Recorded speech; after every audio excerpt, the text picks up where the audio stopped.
हाँ जी स्टूडेंट्स, ਅੱਜ next topic ਆਪਾਂ ਡਿਸਕਸ ਕਰਾਂਗੇ ਗਰੁੱਪ 17th ਐਲੀਮੈਂਟਸ। ਇਹਨਾਂ ਦੀਆਂ ਜਨਰਲ ਕਰੈਕਟਰਿਸਟਿਕਸ ਤੁਸੀਂ ਪਹਿਲਾਂ ਡਿਸਕਸ ਕਰ ਚੁੱਕੇ ਹਾਂ ਤੇ ਹੁਣ ਆਪਾਂ ਟੌਪਿਕ ਇਹਦੇ 'ਚ ਸਟਾਰਟ ਕਰਾਂਗੇ chemical properties of group 17th elements. So chemical properties ਇਹਨਾਂ ਦੀਆਂ ਡਿਸਕਸ ਕਰਾਂਗੇ। ਪਹਿਲਾਂ ਤਾਂ ਇਹਨਾਂ ਦੇ ਬਾਰੇ ਕੁਝ ਇੰਟਰੋਡਕਸ਼ਨ।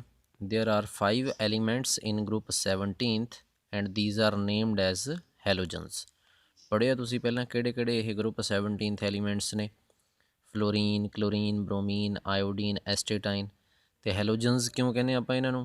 हैलो वर्ड जिहड़ा है इहदे बारे भी पहलां तुहानूं दस्सिया होया जदों तुसीं इन्हां दीयां जनरल करैक्टरिस्टिक्स डिस्कस कीतियां। हैलो मीनस सी साल्ट, जन मीनस जनरेट जां बॉर्न।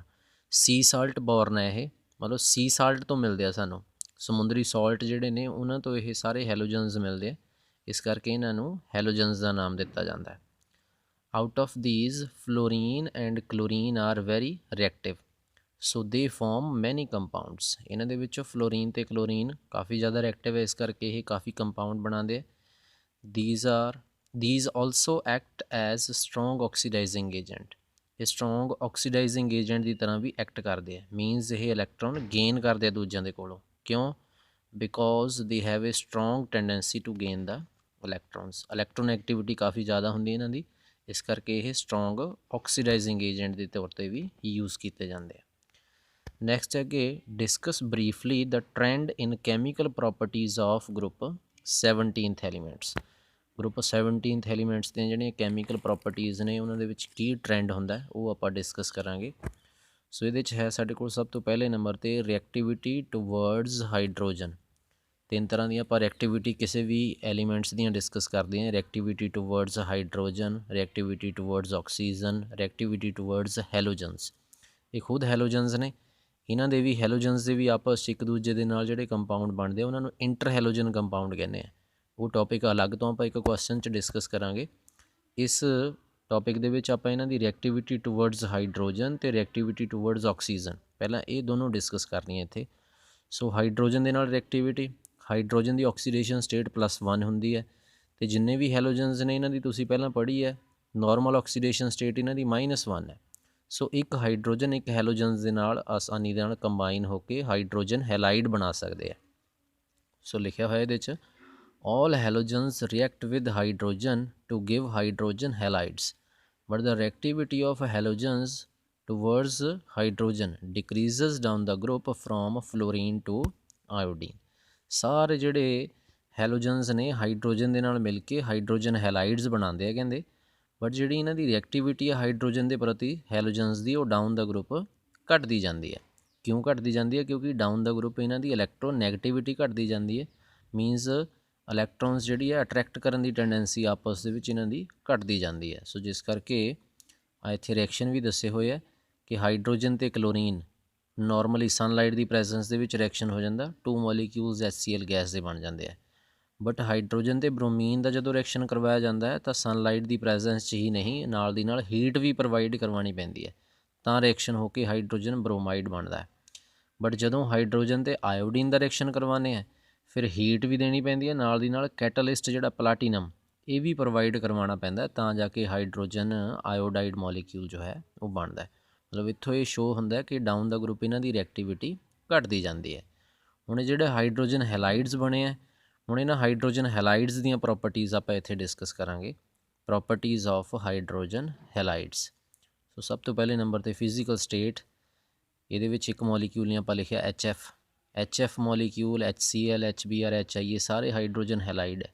ਐਸਟੇਟਾਈਨ ਜੋ ਹੈ ਉਹ ਲਾਸਟ ਐਲੀਮੈਂਟ ਹੈਲੋਜਨਸ ਦਾ, ਉਹ ਰੇਡੀਓ ਐਕਟਿਵ ਹੁੰਦਾ, ਉਹ ਇਸ ਕਰਕੇ ਕੰਪਾਊਂਡ ਨਹੀਂ ਉਹਦਾ ਬਣਦਾ ਹਾਈਡਰੋਜਨ ਦੇ ਨਾਲ। ਸੋ ਇਹ ਚਾਰੇ ਹੀ ਕੰਪਾਊਂਡ ਬਣਦੇ ਆ, HF, HCl, HBr, HI। ਸੋ ਸਭ ਤੋਂ ਪਹਿਲਾਂ ਇਹਨਾਂ ਦੀ ਫਿਜ਼ੀਕਲ ਸਟੇਟ ਜੋ ਹੈ ਉਹ ਡਿਪੈਂਡ ਕਰਦੀ ਹੈ ਕਿ ਆਪਸ 'ਚ ਬੌਂਡ ਕਿਹੋ ਜਿਹਾ ਹੈ, ਅਟਰੈਕਸ਼ਨ ਕਿਹੋ ਜਿਹੀ ਹੈ। ਜੇ ਤਾਂ ਐਲੀਮੈਂਟਸ ਜਿਹੜੇ ਆ ਇੱਕ ਦੂਜੇ ਦੇ ਕਾਫੀ ਨੇੜੇ ਆ ਗਏ, ਦੋਨੋਂ ਸਟਰੋਂਗ ਬੌਂਡਿੰਗ ਹੋ ਗਈ, ਤਾਂ ਜਾਂ ਤਾਂ ਉਹ ਸੋਲਿਡ ਫਾਰਮ 'ਚ ਐਗਜ਼ਿਸਟ ਕਰਦਾ ਜਾਂ ਲਿਕੁਇਡ ਫਾਰਮ ਦੇ ਵਿੱਚ। ਅਤੇ ਜੇਕਰ ਦੂਰ ਨੇ ਇੱਕ ਦੂਜੇ ਤੋਂ ਐਲੀਮੈਂਟ ਤਾਂ ਇਟ ਮੀਨਸ ਉਹ ਫਿਰ ਗੈਸ਼ੀਅਸ ਫਾਰਮ 'ਚ ਐਗਜ਼ਿਸਟ ਕਰਦੇ ਆ। ਸੋ HF ਦੇ ਬਾਰੇ ਦੱਸਿਆ ਹੋਇਆ, HF is a low boiling liquid. ਮਤਲਬ HF ਮੋਲੀਕਿਊਲ ਜਿਹੜਾ ਹੈ ਇਹ ਲਿਕੁਇਡ ਹੁੰਦਾ, ਬਟ ਬੋਇਲਿੰਗ ਪੁਆਇੰਟ ਘੱਟ ਹੁੰਦਾ ਇਹਦਾ। Because in this fluorine is most electronegative element. ਇਹ ਕਿਉਂ ਲਿਕੁਇਡ ਹੁੰਦਾ ਹੈ ਇਹ ਵੀ ਤੁਹਾਨੂੰ ਇੱਥੇ ਦੱਸਦੇ ਹਾਂ, ਕਿਉਂਕਿ ਇਹਦੇ 'ਚ fluorine is most electronegative element. Fluorine ਸਭ ਤੋਂ ਜ਼ਿਆਦਾ ਇਲੈਕਟ੍ਰੋਨੈਗੇਟਿਵ ਐਲੀਮੈਂਟ ਹੈ, which makes intermolecular hydrogen bonds with hydrogen and exists as an associated molecule। ਤੁਸੀਂ ਇੰਟਰਮੋਲੀਕੂਲਰ ਹਾਈਡਰੋਜਨ ਬੌਂਡਿੰਗ ਪੜ੍ਹੀ ਹੈ। ਹਾਈਡਰੋਜਨ ਬੌਂਡ ਜਿਹੜਾ ਇਹਦੇ ਬਾਰੇ ਵੀ +1 'ਚ ਤੁਸੀਂ ਪੜ੍ਹਿਆ ਕਿ ਇੱਕ ਮੋਲੀਕਿਊਲ ਦਾ ਇਲੈਕਟ੍ਰੋਨੈਗੇਟਿਵ ਐਲੀਮੈਂਟ ਦੂਜੇ ਮੋਲੀਕਿਊਲ ਦਾ ਹਾਈਡਰੋਜਨ, ਇਹਨਾਂ ਦੇ ਵਿੱਚ ਦੂਰੋਂ ਹੀ ਆਪਸ 'ਚ ਅਟਰੈਕਸ਼ਨ ਹੋ ਜਾਂਦੀ ਹੈ ਜਿਹਦੇ ਕਰਕੇ ਹਾਈਡਰੋਜਨ ਬੌਂਡ ਬਣਦਾ ਹੈ। ਸੋ ਆ HF ਮੋਲੀਕਿਊਲ ਇੱਕ ਬਣਾ ਲਿਆ, ਦੂਜਾ, ਤੀਜਾ, ਚੌਥਾ, ਇਸ ਤਰ੍ਹਾਂ ਦੂਰੋਂ ਹੀ ਇਹਨਾਂ ਦੇ ਵਿੱਚ ਹਾਈਡਰੋਜਨ ਬੌਂਡ ਜਿਹੜੇ ਆ ਬਣ ਗਏ, ਇੰਟਰਮੋਲੀਕੂਲਰ ਹਾਈਡਰੋਜਨ ਬੌਂਡਿੰਗ ਹੋ ਗਈ, ਜਿਹਦੇ ਕਰਕੇ ਇੱਕ ਐਸੋਸੀਏਸ਼ਨ ਕ੍ਰੀਏਟ ਹੋ ਗਈ, ਇਹਦੇ 'ਚ ਬੌਂਡ ਜਿਹੜੇ ਆ ਉਹ ਸਟਰੋਂਗ ਬਣ ਗਏ, ਇੱਕ ਚੇਨ ਬਣ ਗਈ ਜਿਹਦੇ ਕਰਕੇ ਇਹ ਇੱਕ ਲਿਕੁਇਡ ਦੀ ਤਰ੍ਹਾਂ ਐਗਜ਼ਿਸਟ ਕਰਦਾ ਹੈ।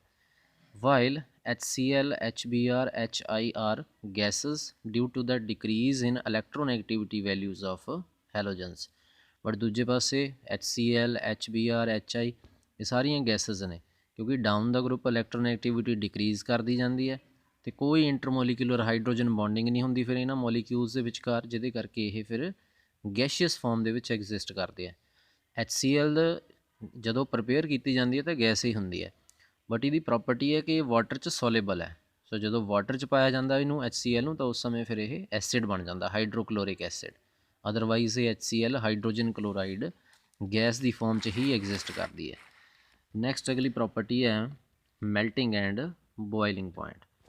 ਸੋ ਇਹਦੇ ਬਾਰੇ the melting and boiling points of hydrogen halides decreases down the group because HF is a liquid with intermolecular hydrogen bonding, so it has high melting point and boiling points than others। ਕਹਿੰਦੇ ਜਿਹੜੇ melting ਤੇ boiling point hydrogen ਹੈਲਾਈਡਸ ਦੇ down the group ਜਿਵੇਂ ਜਿਵੇਂ ਜਾਂਦੇ ਉਹ ਘਟਦੇ ਜਾਂਦੇ ਆ। ਕਿਉਂ? HF ਜਿਹੜਾ ਇਹ ਤਾਂ ਲਿਕੁਇਡ ਹੈ, ਹੁਣ ਲਿਕੁਇਡ ਹੈ ਇਟ ਮੀਨਸ ਇਹਦੇ 'ਚ ਬਾਕੀਆਂ ਦੇ ਨਾਲੋਂ ਜਿਹੜੀ ਹੈ ਬੌਂਡਿੰਗ ਉਹ ਸਟਰੋਂਗ ਹੁੰਦੀ ਹੈ, ਜਿਹਦੇ ਕਰਕੇ ਇਹ ਮੈਲਟ ਵੀ ਜ਼ਿਆਦਾ ਟੈਂਪਰੇਚਰ ਦੇ ਉੱਤੇ ਹੁੰਦਾ ਹੈ ਅਤੇ ਬੋਇਲ ਵੀ ਜ਼ਿਆਦਾ ਟੈਂਪਰੇਚਰ ਦੇ ਉੱਤੇ, ਮਤਲਬ ਬਾਕੀਆਂ ਦੇ ਨਾਲੋਂ, ਬਾਕੀ ਹਾਈਡਰੋਜਨ ਹੈਲਾਈਡਸ ਦੇ ਨਾਲੋਂ ਇਹਦਾ ਮੈਲਟਿੰਗ ਤੇ ਬੋਇਲਿੰਗ ਪੁਆਇੰਟ ਬਾਕੀਆਂ ਦੇ ਨਾਲੋਂ ਹਾਈ ਹੈ। But the other molecules are gases with no hydrogen bonding. But ਜਿਹੜੇ ਦੂਜੇ ਮੋਲੀਕਿਊਲਸ ਨੇ ਉਹ ਗੈਸਸ ਹੈ, ਕਿਉਂਕਿ ਉਹਨਾਂ 'ਚ ਕੋਈ ਇੰਟਰਮੋਲੀਕੂਲਰ ਹਾਈਡਰੋਜਨ ਬੌਂਡਿੰਗ ਨਹੀਂ ਹੈ। So they have low melting and boiling points, ਜਿਸ ਕਰਕੇ ਉਹਨਾਂ ਦੀ ਮੈਲਟਿੰਗ ਤੇ ਬੋਇਲਿੰਗ ਪੁਆਇੰਟ ਲੋ ਹੁੰਦੇ ਆ। And the trend in their melting and boiling points is, ਫਿਰ ਆਹ ਟਰੈਂਡ ਹੁੰਦਾ ਹੈ HF greater than HCl greater than HBr greater than HI। ਮਤਲਬ HF ਦਾ ਮੈਲਟਿੰਗ ਤੇ ਬੋਇਲਿੰਗ ਪੁਆਇੰਟ ਸਭ ਤੋਂ ਜ਼ਿਆਦਾ, ਉਸ ਤੋਂ ਘੱਟ HCl ਦਾ, ਉਸ ਤੋਂ ਘੱਟ HBr ਦਾ, ਸਭ ਤੋਂ ਘੱਟ ਹਾਈਡਰੋਜਨ ਆਇਓਡਾਈਡ ਦਾ। ਨੈਕਸਟ ਹੈ ਨੇਚਰ ਆਫ ਬੌਂਡਸ, ਕਿ ਇਹਨਾਂ ਦੇ ਜਿਹੜੇ ਬੌਂਡ ਨੇ ਉਹਨਾਂ ਦਾ ਕਿਹੋ ਜਿਹਾ ਨੇਚਰ ਹੈ, ਕੋਵੈਲੈਂਟ ਨੇਚਰ ਹੈ ਜਾਂ ਆਇਨਿਕ ਨੇਚਰ ਹੈ। ਸੋ ਲਿਖਿਆ ਹੋਇਆ all the halides of hydrogen are covalent compounds with some ionic character. ਮਤਲਬ ਕੰਪਾਊਂਡ ਸਾਰੇ ਕੋਵੈਲੈਂਟ ਹੀ ਹੈ, ਆਪਸ 'ਚ ਸ਼ੇਅਰਿੰਗ ਆਫ ਇਲੈਕਟ੍ਰੋਨਸ ਦੇ ਨਾਲ ਬੌਂਡ ਬਣਦਾ, ਬਟ ਥੋੜ੍ਹਾ ਜਿਹਾ ਆਇਨਿਕ ਕਰੈਕਟਰ ਹੁੰਦਾ। ਕਿਉਂ ਆਇਨਿਕ ਹੁੰਦਾ? ਕਿਉਂਕਿ ਇਹ ਹਾਈਲੀ ਇਲੈਕਟ੍ਰੋਨੈਗੇਟਿਵ ਐਲੀਮੈਂਟਸ ਨੇ। ਇਹ ਜਿਹੜੇ ਇਲੈਕਟ੍ਰੋਨੈਗੇਟਿਵ ਐਲੀਮੈਂਟਸ ਨੇ ਇਹ ਹਾਈਡਰੋਜਨ ਦੇ ਇਲੈਕਟ੍ਰੋਨ ਨੂੰ ਤਾਂ ਆਪਣੇ ਵੱਲ ਖਿੱਚਦੇ ਆ, ਬਟ ਹਾਈਡਰੋਜਨ ਨੂੰ ਵੀ ਥੋੜ੍ਹਾ ਜਿਹਾ ਆਪਣੇ ਵੱਲ ਡਿਸਪਲੇਸ ਕਰ ਲੈਂਦੇ ਆ, ਜਿਹਦੇ ਕਰਕੇ ਇਹਨਾਂ ਦੇ ਉੱਤੇ ਪਾਰਸ਼ੀਅਲ ਨੈਗੇਟਿਵ ਚਾਰਜ ਅਤੇ ਹਾਈਡਰੋਜਨ ਦੇ ਉੱਤੇ ਪਾਰਸ਼ੀਅਲ ਪੋਜ਼ੀਟਿਵ ਚਾਰਜ ਆ ਜਾਂਦਾ ਹੈ। +1 ਦੇ ਵਿੱਚ ਤੁਸੀਂ ਪੋਲੈਰਿਟੀ ਆਫ ਬੌਂਡ ਦੇ ਵਿੱਚ ਇਹ ਐਗਜ਼ਾਮਪਲ ਪੜ੍ਹੀ HCl ਦੀ। ਸੋ ਮਤਲਬ ਕੋਵੈਲੈਂਟ ਕੰਪਾਊਂਡ ਨੇ ਬਟ ਥੋੜ੍ਹਾ ਜਿਹਾ ਆਇਨਿਕ ਕਰੈਕਟਰ ਹੁੰਦਾ। And the strength of bond decreases down the group in the order as. ਇਹਦੇ 'ਚ ਵੀ ਇਹੀ ਹੈ, ਸਭ ਤੋਂ ਜ਼ਿਆਦਾ ਬੌਂਡ ਦੀ ਸਟਰੈਂਥ HF ਦੀ, ਉਸ ਤੋਂ ਘੱਟ HCl, ਉਸ ਤੋਂ ਘੱਟ HBr, ਸਭ ਤੋਂ ਘੱਟ HI। ਕਿਉਂ? Same reason, this is because the electronegativity of halogens decreases on going from fluorine to iodine, ਕਿਉਂਕਿ ਡਾਊਨ ਦਾ ਗਰੁੱਪ ਇਹਨਾਂ ਦੀ ਇਲੈਕਟ੍ਰੋਨੈਗੇਟਿਵਿਟੀ ਘਟਦੀ ਜਾਂਦੀ ਹੈ। ਨੈਕਸਟ ਹੈ ਥਰਮਲ ਸਟੇਬਿਲਿਟੀ, ਹੀਟ ਦੇ ਨਾਲ ਸਟੇਬਿਲਿਟੀ। ਇਹਦੇ 'ਚ ਵੀ ਸੇਮ ਟਰੈਂਡ ਹੋਏਗਾ, ਜਿਵੇਂ ਮੈਲਟਿੰਗ ਤੇ ਬੋਇਲਿੰਗ ਪੁਆਇੰਟ 'ਚ ਹੈ ਉਹੀ ਸੇਮ ਇਹਦੇ 'ਚ ਹੈ ਕਿ ਥਰਮਲ ਸਟੇਬਿਲਿਟੀ HF ਦੀ ਸਭ ਤੋਂ ਜ਼ਿਆਦਾ ਹੈ ਅਤੇ ਇਸ ਤਰ੍ਹਾਂ ਘਟਦੀ ਜਾਂਦੀ ਹੈ। The thermal stability of hydrogen halides decreases down the group in the order of, similar order ਹੈ ਇਹ। ਕਿਉਂ ਹੈ? ਰੀਜ਼ਨ ਵੀ ਹੈ ਇੱਥੇ ਦੱਸਿਆ ਹੋਏਗਾ। This is due to the reason that the bond strength of HF is very high as compared to others। ਇਸ ਕਰਕੇ ਹੈ ਕਿ ਜਿਹੜੀ HF ਦੀ ਬੌਂਡ ਸਟਰੈਂਥ ਹੈ ਉਹ ਸਭ ਤੋਂ ਜ਼ਿਆਦਾ ਹੈ। ਰੀਜ਼ਨ ਫਿਰ ਉਹੀ ਹੈ ਕਿ ਇਹਦੇ 'ਚ ਫਲੋਰੀਨ ਮੋਸਟ ਇਲੈਕਟ੍ਰੋਨੈਗੇਟਿਵ ਐਲੀਮੈਂਟ ਹੈ, ਇਹਦਾ ਹਾਈਡਰੋਜਨ ਦੇ ਨਾਲ ਬੌਂਡ ਜਿਹੜਾ ਬੜਾ ਸਟਰੋਂਗ ਹੁੰਦਾ ਹੈ। So it is thermally more stable but others are less stable with heat. ਬਾਕੀ ਸਾਰੇ ਹੀਟ ਦੇ ਨਾਲ ਘੱਟ ਸਟੇਬਲ ਹੁੰਦੇ ਆ। ਨੈਕਸਟ ਹੈ ਅੱਗੇ reducing character. The reducing character of hydrogen halides increases down the group, and the trend is reducing character means electron lose ਕਰਨ ਦੀ tendency. ਸੋ ਇਲੈਕਟ੍ਰੋਨ ਲੂਜ਼ ਕਰਨ ਦੀ ਟੈਂਡੈਂਸੀ ਇਹਨਾਂ ਦੀ ਡਾਊਨ ਦਾ ਗਰੁੱਪ ਇਨਕਰੀਜ਼ ਹੁੰਦੀ ਜਾਂਦੀ ਹੈ। ਕਿਉਂ? ਕਿਉਂਕਿ ਡਾਊਨ ਦਾ ਗਰੁੱਪ ਇਲੈਕਟ੍ਰੋਨੈਗੇਟਿਵਿਟੀ ਘਟ ਗਈ, ਜਿਸ ਕਰਕੇ ਇਲੈਕਟ੍ਰੋਨਸ ਆਸਾਨੀ ਦੇ ਨਾਲ ਰਿਲੀਜ਼ ਕੀਤੇ ਜਾ ਸਕਦੇ ਆ। This is due to the reason that on moving down the group, the bond strength decreases and it is easy to lose the electrons, and hence the reducing character also increases. Down the group bond strength ਘਟਦੀ ਜਾਂਦੀ ਹੈ, ਜਿਹਦੇ ਕਰਕੇ ਆਸਾਨੀ ਦੇ ਨਾਲ electrons ਇਹ release ਕਰ ਸਕਦੇ ਆ। ਨੈਕਸਟ ਹੈ acidic strength. In gaseous state, hydrogen halides are covalent, but in aqueous solutions they ionize and behave as acids. Gaseous form ਦੇ ਵਿੱਚ ਤਾਂ ਇਹ ਸਾਰੇ ਦੇ ਸਾਰੇ ਕੋਵਲੈਂਟ ਕੰਪਾਊਂਡ ਹੈ, ਬਟ ਜਦੋਂ ਇਹਨਾਂ 'ਚ ਪਾਣੀ ਪਾ ਦਿੱਤਾ ਜਾਂਦਾ ਤਾਂ ਇਹ ਆਇਓਨਾਈਜ਼ ਹੋ ਜਾਂਦੇ, H ਪੋਜ਼ੀਟਿਵ ਅਤੇ ਹੈਲੋਜਨ ਹੈਲਾਈਡ ਆਇਨ ਜਿਹੜੇ ਆ ਉਹਨਾਂ ਦੇ ਵਿੱਚ ਇਹ ਸੈਪਰੇਟ ਹੋ ਜਾਂਦੇ ਅਤੇ ਉਸ ਸਮੇਂ ਇਹ ਐਸਿਡਸ ਦੀ ਤਰ੍ਹਾਂ ਬਿਹੇਵ ਕਰਦੇ ਆ। ਜਿਵੇਂ ਤੁਹਾਨੂੰ HCl ਦੇ ਬਾਰੇ ਦੱਸਿਆ ਕਿ ਨੋਰਮਲ 'ਚ ਤਾਂ ਇਹ ਗੈਸ ਹੈ, ਬਟ ਪਾਣੀ 'ਚ ਪਾ ਕੇ ਇਹ ਹਾਈਡਰੋਕਲੋਰਿਕ ਐਸਿਡ ਬਣ ਜਾਂਦਾ ਹੈ। And the acidic strength of these acids increases down the group. Down the group acidic strength ਇਹਨਾਂ ਦੀ ਵੱਧਦੀ ਜਾਂਦੀ ਹੈ, ਮਤਲਬ HF ਸਭ ਤੋਂ ਵੀਕੈਸਟ ਐਸਿਡ ਹੈ, HI ਸਭ ਤੋਂ ਸਟਰੋਂਗੈਸਟ ਹੈ। ਕਿਉਂ? ਕਿਉਂਕਿ ਫਿਰ ਉਹੀ reason, down the group electron loose ਕਰਨ ਦੀ ਟੈਂਡੈਂਸੀ ਵੱਧਦੀ ਜਾਂਦੀ ਹੈ, ਜਿਸ ਕਰਕੇ ਇਹ ਬੜੀ ਆਸਾਨੀ ਦੇ ਨਾਲ H ਪੋਜ਼ੀਟਿਵ ਆਇਨ ਰਿਲੀਜ਼ ਕਰ ਸਕਦਾ ਹੈ। ਸੋ ਜਿਹੜਾ ਆਸਾਨੀ ਦੇ ਨਾਲ H ਪੋਜ਼ੀਟਿਵ ਆਇਨ ਰਿਲੀਜ਼ ਕਰ ਸਕਦਾ ਹੈ ਉਹ ਸਭ ਤੋਂ ਸਟਰੋਂਗਰ ਐਸਿਡ ਹੈ। Therefore HF is the weakest acid and HI is the strongest acid. This is because on moving down the group the electronegativity of halogens decreases. Electronegativity ਘਟਦੀ ਜਾਂਦੀ ਹੈ, therefore their tendency to lose H positive ions increases. So down the group H positive ion release ਕਰਨ ਦੀ tendency ਵੱਧਦੀ ਜਾਂਦੀ ਹੈ, hence their acidic character increases down the group, ਜਿਹਦੇ ਕਰਕੇ acidic character ਵੱਧਦਾ ਜਾਂਦਾ ਹੈ। ਸੋ ਇਹ ਹਾਈਡਰੋਜਨ ਹੈਲਾਈਡਸ ਦੀਆਂ ਪ੍ਰੋਪਰਟੀਜ਼ ਹੋ ਗਈਆਂ। ਨੈਕਸਟ ਦੂਜੀ ਕੈਮੀਕਲ ਰਿਐਕਟੀਵਿਟੀ ਹੈ ਗਰੁੱਪ 17th ਐਲੀਮੈਂਟਸ ਦੀ, ਰਿਐਕਟੀਵਿਟੀ ਟੂਵਰਡਸ ਆਕਸੀਜਨ। ਆਕਸੀਜਨ ਦੇ ਪ੍ਰਤੀ ਰਿਐਕਟੀਵਿਟੀ। ਹੈਲੋਜਨਸ ਫਾਰਮ ਮੈਨੀ binary compounds with oxygen. Binary ਮਤਲਬ ਦੋ ਨੂੰ ਆਪਸ 'ਚ ਮਿਲਾ ਕੇ। ਸੋ ਹੈਲੋਜਨਸ ਜਿਹੜੇ ਆ ਆਕਸੀਜਨ ਦੇ ਨਾਲ ਕਾਫੀ ਕਹਿੰਦੇ ਬਾਈਨਰੀ ਕੰਪਾਊਂਡ ਬਣਾ ਸਕਦੇ ਆ, but most of these are unstable. But ਇਹਨਾਂ 'ਚੋਂ ਕਾਫੀ ਜ਼ਿਆਦਾ ਕੰਪਾਊਂਡ ਜਿਹੜੇ ਮੈਕਸੀਮਮ ਉਹ ਅਨਸਟੇਬਲ ਹੈ, ਮਤਲਬ ਫਾਰਮ ਨਹੀਂ ਹੁੰਦੇ। ਜੇ ਫਾਰਮ ਹੋ ਜਾਣ ਤਾਂ ਬਹੁਤੀ ਦੇਰ ਰਹਿੰਦੇ ਨਹੀਂ ਹੈ। Fluorine farms 2 ਆਕਸਾਈਡਸ। ਮੇਨਲੀ ਫਲੋਰੀਨ ਹੀ ਜਿਹੜਾ ਹੈ ਮੇਨਲੀ ਆਕਸਾਈਡ ਬਣਾਉਂਦਾ ਹੈ, ਹੋਰ ਬਾਕੀ ਜਿਹੜੇ ਉਹਨਾਂ ਦੇ ਆਕਸਾਈਡਸ ਇੰਨੇ ਜ਼ਿਆਦਾ ਸਟੇਬਲ ਨਹੀਂ ਹੁੰਦੇ। OF2 ਐਂਡ O2F2 ਇਹ ਦੋ ਆਕਸਾਈਡ ਬਣਾਉਂਦਾ ਹੈ, ਬਟ ਇਹਨਾਂ 'ਚੋਂ ਵੀ ਇੱਕ ਹੀ ਸਟੇਬਲ ਹੈ। But only OF2 is thermally stable at room temperature. ਇਹਨਾਂ 'ਚ ਵੀ OF2 ਜਿਹੜਾ ਹੈ ਇਹੀ ਰੂਮ ਟੈਂਪਰੇਚਰ ਦੇ ਉੱਤੇ ਸਟੇਬਲ ਰਹਿੰਦਾ ਹੈ, ਅਦਰਵਾਈਜ਼ ਇਹ ਜਿਹੜਾ ਹੈ ਇਹ ਟੁੱਟ ਜਾਂਦਾ ਹੈ। while O2F2 is highly unstable and decomposes into its elements even at 113 Kelvin temperature।